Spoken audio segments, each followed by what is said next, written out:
Okay, so in my introduction, I spoke about the move, the shift, the change towards digital, what we're calling the fourth industrial revolution.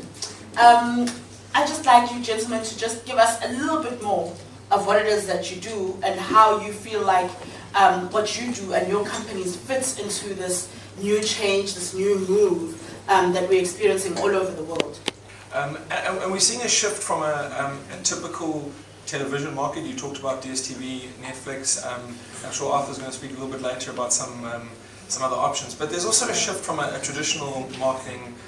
Your bigger agencies are moving away from huge spend on TV, huge spend in newspaper, in your traditional above the line, and starting to look at spending money on digital in a place where people are consuming new content, they're consuming brands the way that they want to consume it. And that's a shift that we've taken advantage of. That's a shift that we've allowed our business to grow on. We are predominantly a digital agency, and that's not changing. And I think the numbers talk for themselves. You mentioned it earlier, Netflix have done incredibly well in 2 years, and they're only growing. I know before this, and we might chat a little bit later with Arthur, we've been talking about DSTV, MultiChoice, and these big organizations seem to move really slowly, and we're in a time and place where things move quickly, yeah. and an idea from anyone can be worth millions, and can really kickstart a change. You don't have to be part of a big organisation. Everyone's idea is worth their weight in gold, really. Yeah, Arthur? Digital is not marketing anymore unless it is mobile. We all have one of these things anymore. I believe that the reason why advertisers advertise in newspapers is that is because where the masses were, and to an extent still is. The reason why they advertise on TV is because that's where the masses are. And the reason why advertising marketing is moving to digital is because that's where the masses are today. You look at Facebook, you look at Google, for example, you look at YouTube, you look at all these channels, Instagram, and Ubuntu just mentioned IGTV, it's going to be massive, it's going to be huge. And the time to perhaps grab hold of some of the opportunities that are available in that space is right now. The other thing that I wanted to say is that I've just read an interesting statistic, is that 27% of our South African population are now millennials. That's people born between 1982 and 2004. And those people... Oh my gosh, I fit in. Wow, I just on the skin of my They're teeth. millennials, and millennials consume information on these little devices, which is why marketing, advertising, shopping, I mean, I get most of my information through here. I spend the last 2 hours every day before I go to bed on an iPad. I either stream information, or I'm busy finishing a course on Udemy, or I'm doing something, but it's not on the TV, it's not in the newspaper, it's on one of these devices, and that is why marketing has to move to digital.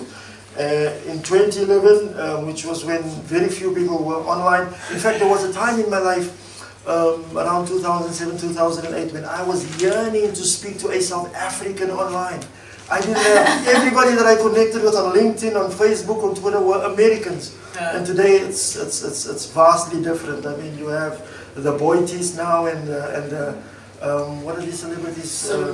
You have all of them now. These people have massive amounts of followings. But I mean, talked about that. Someone like Amelie Domini a year ago, I think, kicked the 1 million Instagram followers. I think if you look now, I'll probably double check, I think the last I checked was just over 2 million in less than a year. So you see that trend, you see that trend kicking off. Absolutely. And to your point, I think from an advertising marketing perspective, being digital, one of the main reasons is the feedback that you can get, it's the data you can get. So we talk about if I put a TV ad or even a newspaper ad, what information do I get back from it? As a brand, I spend 200,000 Rand. What information do I get back? The newspaper will give you a readership. They'll say, oh, we've got a readership of 30,000. What does that mean? How many people have actually read the article? I don't know that. Where with all these platforms, we get data. We can see who's looked at it, not shadow data. Depending on which platform you're on, you can actually see the individual person. And that's the space we're going into. That space where it is not mass marketing, it's uniquely targeted at individuals. We want to know who we're speaking to. Absolutely. We don't want to know... We saw 1 million people. I'd rather know I spoke to that 10,000 people and I know exactly who they are, because then I can target my message to them. That's true. I think that's the shift. One of the things that we do also as the agents in our pitches is that we tell people that if you advertise, for example, on TV, the SABC will be able to tell you that last night while Generations was on, they can tell you that 10 million televisions were on, but they cannot tell you how many people were in front of each television set. Yeah. Whereas with an ad on Google, I can show you exactly who saw it, where they were, what device they were on, what connection speed they were on, what browser they were using. We can give you all of that. Also, advertising and marketing is becoming more, call it inbound per se, and you don't have to just put a message out there. In fact, one of the ways we sell Google advertising is by telling people that people actually come and they look for the information. You don't have to go and look for them. Then there's also the interactive nature of advertising. You cannot talk, a TV ad, like Chris just said, a TV ad or newspaper ad doesn't talk back to you. It doesn't. Whereas if I put a blog post out there, somebody can comment. And in fact, social media is the second most used listening tool by, I'm talking big blue chip corporates globally. People go onto Facebook to find out what it, because social media is so transparent. We think it's fun. Yes, we just put anything out there, but it's actually a listening tool. I mean, I get pictures, people send me their CVs for jobs. And the first thing I do is I'll go and see what you do on Facebook and on Twitter. You can be telling me I'm just a wholesome person, or I go to church. I go and look on your Facebook and I see, no, but you were partying on Saturday night. And the first thing that comes to my mind is you probably won't be at work on Monday morning. So social media is an excellent listening tool as well. So that interactive nature is what's really driving advertisers and marketers to digital platforms.